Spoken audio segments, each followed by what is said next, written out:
Bonjour Charles-Antoine. Bonjour Chantal. Merci de votre présence. Donc vous êtes directeur de Keops Assurance. Donc on va passer sur un volet un tout petit peu différent. Et assez spontanément, j'ai une première question qui me vient parce que, en tant que courtier, comment est-ce que vous êtes venu à vous intéresser au travail à temps partagé? Oui, alors c'est une histoire qui date maintenant de 3 ans et demi, 2017 pour être précis. On a parlé tout à l'heure de la DFCG, qui est l'association des directeurs financiers et des contrôleurs de gestion. Et en 2017, j'ai croisé sur ma route un directeur financier à temps partagé qui m'a interrogé sur l'assurance des experts à temps partagé.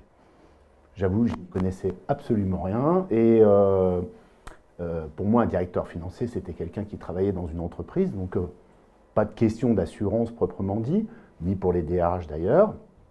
Et il a insisté lourdement, et donc ça m'a incité à explorer ce sujet, et il m'a demandé de monter un programme d'assurance pour assurer en responsabilité civile cette profession. Donc en 2017, j'ai contacté plusieurs assureurs qui m'ont regardé avec des yeux ronds, en me disant un directeur financier, c'est un salarié d'une entreprise, merci, au revoir monsieur, pas besoin d'assurance. Donc il a fallu insister, réexplorer la fonction, pour commencer, de DAF à temps partagé, expliquer un gros travail exploratoire, un gros travail d'explication auprès des compagnies pour qu'enfin ils comprennent qu'il y a certains DAF qui vont exercer leur profession à la carte ou de manière externalisée, comme on peut le dire aujourd'hui. Et donc, j'ai trouvé enfin quelqu'un qui a accepté, la compagnie MMA, qui a accepté de me suivre sur ce projet un peu fou, avec une horizon quantitative inconnue pour un assureur, ce qui est un paradoxe, puisque les assureurs aiment bien quantifier leurs risques et savoir où ils vont. Ils ont accepté de me suivre dans cette aventure qui a commencé, je vous le dis, en 2017. D'accord, alors si j'ai bien compris d'ailleurs, ça a un rapport avec la labellisation dont on parlait il y a quelques instants. Absolument, puisque ça a été le deuxième volet, et je pense que la réflexion de la DFCG vient essentiellement de ça, c'est qu'ils avaient besoin de créer, outre ce dont Alexandra et Christelle qui étaient là tout à l'heure ont parlé, un filtre supplémentaire qui est celui de l'assurance, qui, comme pour un certain nombre de professions réglementées, que sont les avocats, les architectes, eh bien, quand ils postulent à l'ordre, ils se doivent bien sûr d'être assurés. C'est un gage de sérénité pour les clients et pour eux, pour l'exercice proprement dit de leurs fonctions.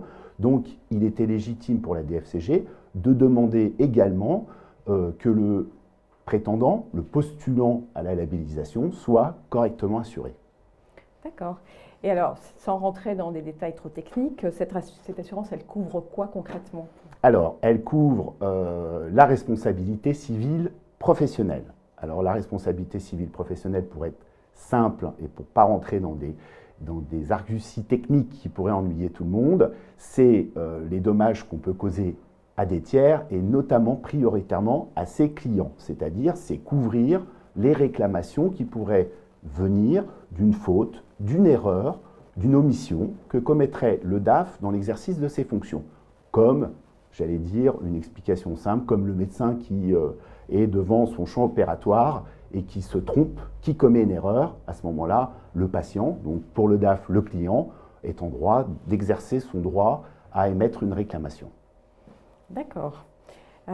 Et donc, en dehors des DAF à temps partagé, est-ce qu'il y a d'autres types de métiers à temps partagé qui sont rentrés dans le giron des assurances? Bien sûr, donc par, j'allais dire, par capillarité, on l'a dérivé tout de suite sur les contrôleurs de gestion.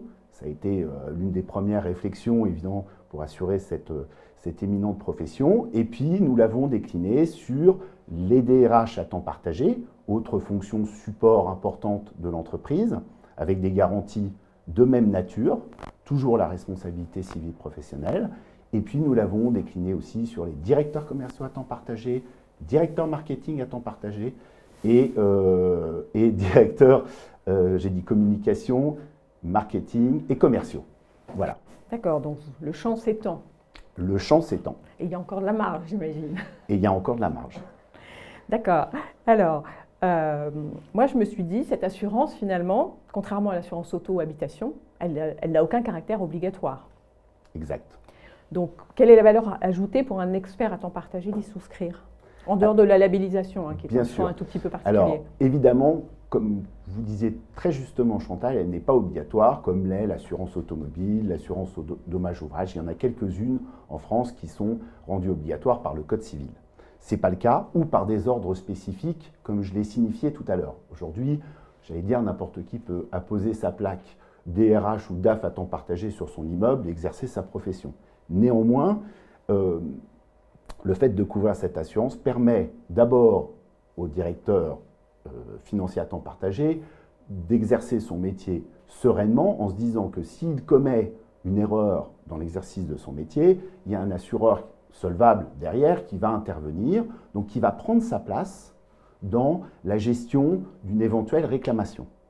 Et aussi, il ne faut pas oublier que pour les clients qui sont en face, ils ont besoin, eux également, d'être rassurés quant aux prestataires de services qu'ils vont employer. Donc, la plupart des cas, ils demandent une attestation d'assurance pour signer le bon de commande.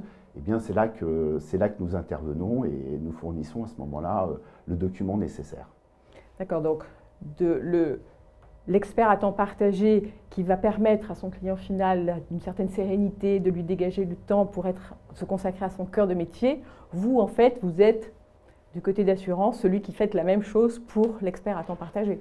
Exactement, on externalise ses risques, c'est le principe de l'assurance en fait, on confie à un intervenant extérieur, c'est-à-dire nous courtiers et évidemment derrière l'assureur, celui qui tient le carnet de chèques, finalement, on lui confie la gestion de ses risques, c'est ce que nous faisons au quotidien pour tous nos autres clients, mais pour le DAF, il est tranquillisé, il sait qu'il a une police qui couvre son activité et elle a été clairement d'ailleurs définie par l'assureur, donc il peut tout à fait dans son contrat et les clients aussi vérifier que l'activité est clairement couverte.